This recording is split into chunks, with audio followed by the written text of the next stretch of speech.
I'm Jillian with the Red Cross. I'm here with Sholo, who's one of our fantastic celebrity storytellers for the evening. Sholo, tell us a little bit about yourself. Yeah, my name is Sholo Maridueña. You might know me from YouTube Premium's Cobra Kai. I play Miguel Diaz, the first student of Cobra Kai, but here today, we're here for the Red Cross. I had the immense pleasure of being able to read one of Troy's stories specifically, and I think it's super important to not only show awareness to stuff like this, but also, get individual stories out there, because I think, whether or not we know it, everyone, has been affected in some way, shape, or form by not only things like cancer that we see, unfortunately in everyday life, but everything else that the Red Cross covers. So it's just a pleasure to be here and show some love. We're really glad to have you here. Troy is here. Have you got a chance to meet him? Yeah, no. I haven't got a chance to meet him. He's here with his mom as well. So it's a little surreal. I'm a little nervous. Having the person whose story I'm reading sit right in front of me. But it's all for him, and the family.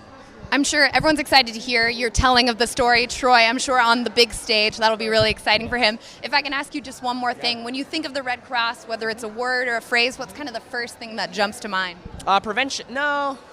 I'd say aid. I know it's a broad word, but I think, the work that they do really does spread, on so many different mediums. So getting to just be a tiny part of that is a great blessing. Health. We're grateful for it. We monitor it. We even toast to it. As a mother of 2 healthy teenage boys, it's something I took for granted. My younger son, Troy, was 15 years old and an athlete. He started running on fields as a young boy, playing flag football, sun in his hair, smile on his face, and then advanced to enjoy not only football, but also baseball in high school. He was fit, happy, and energetic, doing well in his life, not only in his studies, but as a leader among his friends. Then he started to not feel well. His energy was lower than normal. He'd come home from practice and sit on the couch, not wanting to move. What he didn't tell me was that he was also getting winded at practice and often had to sit down. He didn't want to worry me. He figured it was just a bug. Time went by and he didn't feel better. He would rally through, but then started getting low fevers. And when he noticed swollen lymph nodes under his arm and itty-bitty bruises on his legs, he finally asked me to take him to the doctor. I mean, what kid wants to go to the doctor? But he asked me.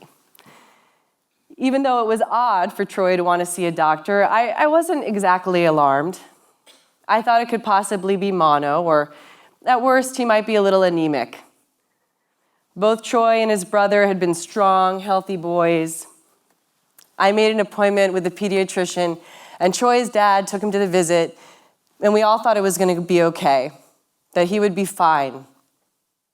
A few days went by, and after the doctor visit, the phone finally rang.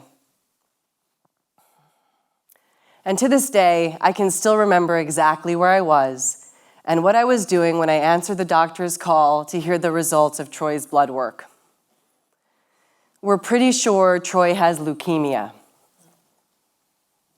Let that sit with you for a minute.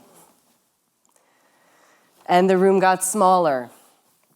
And I stared at the phone in my hand, and the pediatrician was just talking and talking. And I had a friend from my women's group over, and she was talking and talking. Man, I couldn't understand anything she was saying, and her words were just words. And we were arranging flowers, I remember that, for a fundraiser. And I couldn't breathe. Now I can breathe. It was like having an out-of-body experience. Suddenly, nothing at all made sense. And when I calmed down, I was being told to bring Troy to Children's Hospital that night, but it wasn't an emergency. Again, time was not making sense to me, and I felt weird. I was going through the motions of listening, trying to grasp at what the doctor was telling me to do. And Troy was on his way home from school with his brother, and it wasn't an emergency, right? It was just strange. Well, it certainly felt like an emergency. Tonight. It felt like an emergency tonight. not tomorrow. Right? Hang up and pack a bag. It's not an emergency. It's not an emergency. Go pack a bag. And I kept repeating it over and over to myself, trying to find some calm in the rhythm of the words.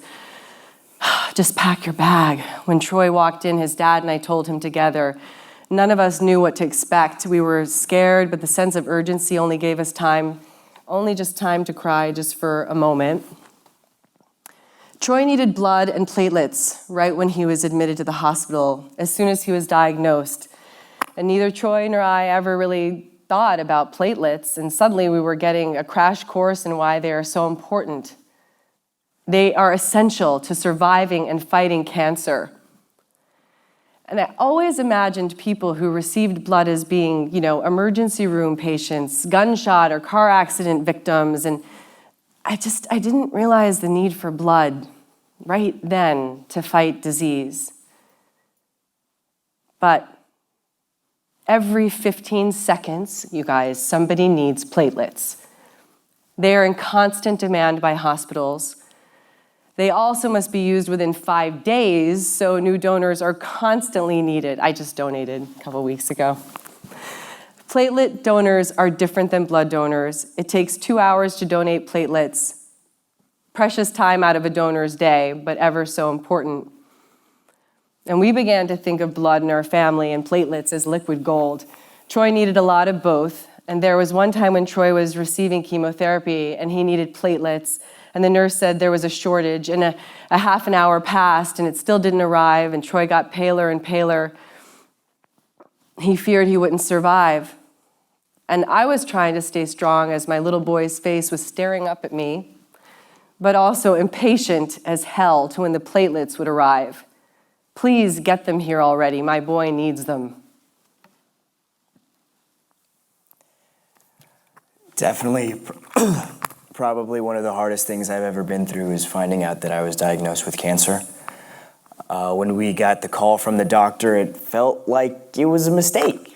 The stuff happens, people make mistakes, and, a lot of people think that doctors are great, but everyone does. They aren't above it. I just felt like this couldn't be happening. I didn't feel sick, at least not at first. Then people started saying things like leukemia. It's a nasty word. Is it cancer? Why use two different words? And nobody feels good hearing the word chemotherapy. I mean, you break it down, it's chemicals and therapy. How can that be good for someone? And it was brutally hard for my family, my mom especially.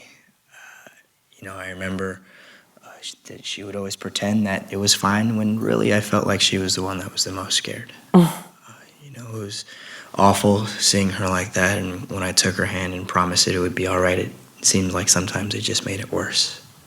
Hospitals don't feel good. They're big and loud when you want them to be quiet and silent when you want just some sort of noise, and the clinics are just as bad. The TV's always on the wrong channel, and you think it's going to be cool like the movies, and you get there, and it's just not. And no Jell-O. Yeah, no Jell-O. The tubes hurt. It's always too cold or too hot, and the blankets itch. Everything takes forever. Seriously, everything takes forever. And things started to get bad quickly. 1 minute I was on the field, and the next I was in the hospital, and I never left.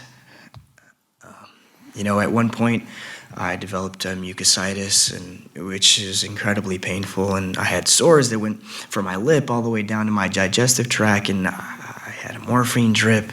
I lost so much weight. I had to have someone help me go to the bathroom because I just couldn't lift myself up. And I remember just looking in the mirror and not recognizing myself.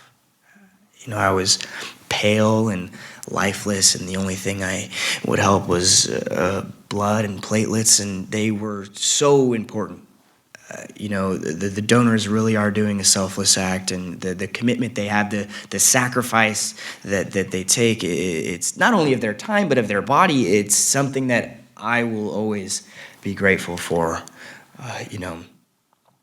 I remember one time we were waiting for blood, and it just seemed like it was never going to come. I started to wonder if I was going to get well, or what if I didn't, and I knew that some people just didn't leave the hospital. Somewhere outside there were kids playing baseball, basketball, football, hell, sports that I didn't even like, but they had the choice. I didn't. They were laughing and running, and I remember I made a promise to myself that if I get out, I will remember and be grateful for everything that I can be. It's been over 2 years now. I still go on checkups, and I probably always will, but I'm grateful for the life that I have and all the people who helped me get healthy. Today, Troy is happy and healthy. We are eternally grateful to the Red Cross and all the donors who take the time to give blood and platelets. The Red Cross set up numerous blood drives after hearing Troy's story. The first 2 drives resulted in 70 blood donations that saved 23 lives. Blood donors really do save lives every single day. Thank you.